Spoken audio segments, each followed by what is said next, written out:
Hello അസ്സലാമു അലൈക്കും welcome back. ഇന്ന് നമ്മൾ നല്ലൊരു സ്വീറ്റിൻ്റെ റെസിപ്പി ആയിട്ടോ നോക്കുന്നത്. ബ്രെഡ് വെച്ച് തയ്യാറാക്കുന്നതാണ് കേട്ടോ. ഇത് വളരെ എളുപ്പത്തിൽ ഉണ്ടാക്കാൻ പറ്റും, പക്ഷേ ഭയങ്കര ടേസ്റ്റ് ആട്ടോ. വീഡിയോയിലേക്ക് പോകുന്നതിന് മുമ്പ് നിങ്ങൾ എൻ്റെ വീഡിയോ ആദ്യമായിട്ട് കാണുന്നുണ്ടെങ്കിൽ ചാനൽ ഒന്ന് സബ്സ്ക്രൈബ് ചെയ്യാനും ലൈക്ക് ചെയ്യാനും ആരും മറക്കരുത് കേട്ടോ. അപ്പോൾ ഇതെങ്ങനെ ഉണ്ടാക്കുന്നതെന്ന് നോക്കാം. അതിന് വേണ്ടിയിട്ട് ഇതേപോലെ നമ്മൾ എടുക്കുന്ന ട്രേൻ്റെ അനുസരിച്ച് ബ്രെഡിൻ്റെ അളവ് കൂടുകയും കുറയുകയൊക്കെ ചെയ്യും കേട്ടോ. ഞാനിപ്പോൾ ഇത്ര വലിപ്പമുള്ള ട്രേ ആണ് എടുത്തത്. അതുകൊണ്ടൊരു 6 ബ്രെഡ് വരെ എനിക്ക് വേണ്ടി വന്നിട്ടുണ്ട്. ഫസ്റ്റ് ലെയർ 6 ഞാൻ വെച്ച് കൊടുത്തിട്ടുണ്ട്. സൈഡ്സൊക്കെ കട്ട് ചെയ്തിട്ട് വേണം വെച്ച് കൊടുക്കാൻ. എന്നിട്ട് അതൊരു സൈഡിലേക്ക് മാറ്റി വെച്ച് കൊടുക്കുക. ഇനിയിപ്പോൾ നമുക്ക് ഇതിൻ്റെ ഉള്ളിലേക്കുള്ളൊരു ബ്രെഡ് സോക്ക് ചെയ്യാനുള്ളൊരു പാലില്ലേ, അത് തയ്യാറാക്കി എടുക്കുക. അതിന് വേണ്ടിയിട്ടൊരു പാത്രത്തിലേക്ക് 1 ലിറ്റർ ഫുൾ ഫാറ്റ് പാൽ ഒഴിച്ച് കൊടുക്കുന്നുണ്ട് കേട്ടോ. പുഡിങ്ങൊക്കെ നമ്മൾ റെഡിയാക്കി എടുക്കുമ്പോൾ ഫുൾ ഫാറ്റ് പാലിനെ എടുക്കാൻ ശ്രദ്ധിക്കുക. വെള്ളം ഒഴിക്കരുത്, അപ്പോൾ ടേസ്റ്റ് കുറഞ്ഞു പോകും. ഇനിയിപ്പോൾ ഇതിലേക്ക് മധുരത്തിന് ആവശ്യത്തിലുള്ള മിൽക്ക് മെയ്ഡ് ഒഴിച്ചു കൊടുക്കുക. പഞ്ചസാര വേണം ഇട്ട് കൊടുക്കുക, പക്ഷേങ്കിൽ മിൽക്ക് മെയ്ഡാണ് ഒന്നും കൂടി നല്ല ടേസ്റ്റ് ഉണ്ടാവുക കേട്ടോ.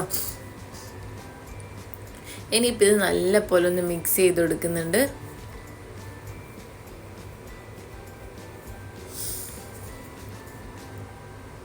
ഇനി ഇതിലേക്ക് 1 ടീസ്പൂൺ വാനില എസൻസ് ഇല്ലേ, അതും കൂടി ഒഴിച്ചു കൊടുക്കുക. എന്നിട്ട് വീണ്ടും ഒന്നും കൂടി മിക്സ് ചെയ്ത് കൊടുക്കുക. ഇനി ആ പാലൊന്ന് നല്ല പോലെ ഒന്ന് തിളച്ച് വരട്ടെ, അവരെ നമുക്ക് വെയിറ്റ് ചെയ്യാം. ഇനി ഇതിലേക്ക് വേണ്ട ഇതേപോലെ നമുക്ക് ഷോപ്പിൽ നിന്ന് വാങ്ങാൻ കിട്ടുന്ന കാരമലിൻ്റെ മിക്സ് ഇല്ലേ, അത് വാങ്ങണം കേട്ടോ. 1 ലിറ്റർ പാലിന് ഇതേപോലത്തെ 2 എണ്ണം വേണം കേട്ടോ. 1/2 ലിറ്റർ ആണെങ്കിൽ ഇതിൻ്റെ 1 എടുത്താൽ മതി. ഇനിയിപ്പോൾ ഇത് ഉള്ളിൽ ഇതേപോലെ കാരമലിൻ്റെ ഒരു സിറപ്പും ഉണ്ടാകും, ഇതേപോലത്തെ പൗഡറും ഉണ്ടാകും. നമുക്ക് സിറപ്പിൻ്റെ ആവശ്യമില്ല, പൗഡർ മാത്രം മതി. ഞാൻ ഈ 2 പൗഡേഴ്സും എടുത്തിട്ടുണ്ട്. കട്ട് ചെയ്തിട്ട് ഇതിലേക്ക് ഇട്ട് കൊടുക്കുന്നുണ്ട് കേട്ടോ. ഇത് ഇട്ട് കഴിഞ്ഞാൽ പിന്നെ പഞ്ചസാര ഇടുന്ന ഒരു ആവശ്യമില്ല കേട്ടോ. നല്ലൊരു ഫ്ലേവർ ആട്ടോ ഇതിന്.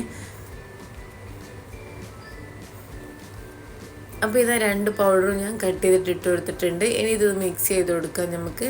എന്നിട്ട് നല്ലപോലെ തിളച്ച് വന്നാൽ തീ ഓഫ് ചെയ്യാം കേട്ടോ. എക്സ്ട്രാ മധുരം നിങ്ങൾ ഇടേണ്ട ആവശ്യം വരില്ല കേട്ടോ. അഥവാ കൂടുതൽ മധുരം വേണമെന്നുണ്ടെങ്കിൽ ഇട്ടാൽ മതി, പക്ഷേ ഇത് കറക്റ്റ് മധുരമാണ്, നല്ല ടേസ്റ്റ് ആട്ടോ. അപ്പോൾ ഇത് നല്ല പോലെ തിളച്ച് വന്നിട്ടുണ്ട്. ഇനി ഞാൻ ഇതിൻ്റെ തീ ഓഫ് ചെയ്തിട്ട് ആ ചൂടോടെ തന്നെ നമ്മൾ നേരത്തെ സെറ്റ് ചെയ്ത് വെച്ച ബ്രെഡില്ലേ, അതിൻ്റെ മേലെ ഒഴിച്ച് കൊടുക്കുക. ബ്രെഡ് ഈ മിൽക്കി കിടന്ന് നല്ല പോലെ സോക്കാവണം കേട്ടോ. അതുകൊണ്ട് ആ ചൂട് തന്നെ ഒഴിച്ച് കൊടുക്കുക. ചൂട് തണിയാൻ വെയിറ്റ് ചെയ്യണ്ട കേട്ടോ. അപ്പോൾ ഇതാ ഫസ്റ്റ് ഞാൻ ബ്രെഡിൻ്റെ മേലെ നല്ല പോലെ ആ മിൽക്ക് ഒഴിച്ച് കൊടുത്തിട്ടുണ്ട്. ഇനി 2ാമത്തെ ലെയർ ബ്രെഡ് വെച്ച് കൊടുക്കുന്നുണ്ട്. എങ്ങനെയെല്ലാം വെച്ചിട്ട് ഗ്യാപ്പ് ഉണ്ടെങ്കിലും അതൊക്കെ ഒന്ന് കട്ട് ചെയ്തിട്ട് ഫില്ല് ചെയ്തിട്ട് വേണം വെച്ച് കൊടുക്കാൻ കേട്ടോ. തീരെ ഗ്യാപ്പില്ലാണ്ട് ബ്രെഡ് വെച്ച് എല്ലാ ഭാഗവും കവർ ചെയ്ത് കൊടുക്കുക. എന്നിട്ട് ബാക്കിയുള്ള പാലിയില്ലേ, അതും കൂടി ഒഴിച്ച് കൊടുക്കുന്നുണ്ട്. നല്ല സിമ്പിളായിട്ട് ഉണ്ടാക്കാൻ പറ്റും കേട്ടോ. ഗസ്റ്റൊക്കെ വരുമ്പോൾ അവരെയൊക്കെ ഞെട്ടിക്കാൻ പറ്റിയൊരു ഡെസേർട്ട് തന്നെ കേട്ടോ. ഇത് നല്ല ടേസ്റ്റാണ്, പക്ഷെ പെട്ടെന്ന് ഉണ്ടാക്കാനും പറ്റും. ഒരുപാട് പണിയൊന്നും ഇല്ല കേട്ടോ. കാരമലിൻ്റെ മിക്സ് മാത്രം മതി, പിന്നെ പാലും അല്ലേ. ഇനിയിപ്പോൾ ഇതാ അതൊരു സൈഡിലേക്ക് മാറ്റി കൊടുക്കുക. ഇനി ഒരു ബൗളിലേക്ക് ഇതേപോലത്തെ 2 പാക്കറ്റ് ഫ്രഷ് ക്രീം ഇല്ലേ, അത് എടുക്കുന്നുണ്ട് ഞാൻ. 300 ml ഉണ്ടാവും കേട്ടോ. ടോട്ടൽ ഫ്രഷ് ക്രീം എടുത്തിട്ടുണ്ട്.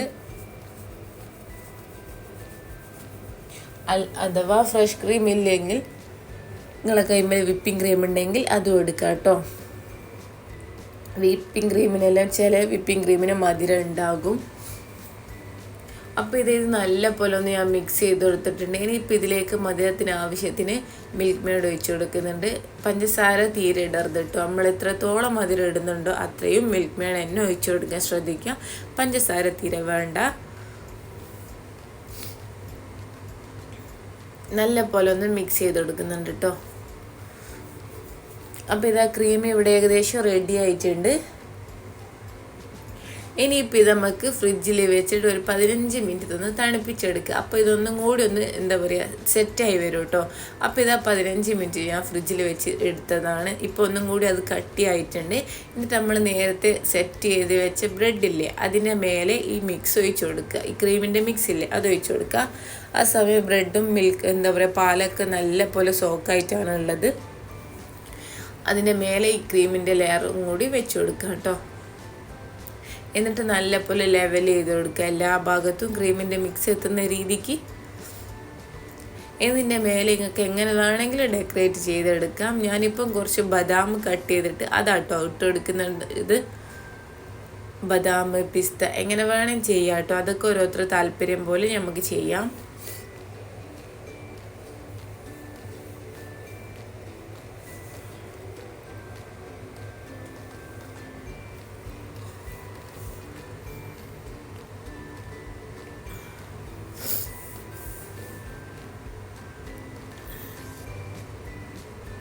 ഇനിയിപ്പോൾ ഇത് ഫ്രിഡ്ജിൽ വെച്ച് നല്ല പോലെ ഒരു 3-4 മണിക്കൂർ തണുപ്പിച്ചതിന് ശേഷം മാത്രമായിട്ട് ഇത് സെർവ് ചെയ്യാൻ പാടുള്ളൂ.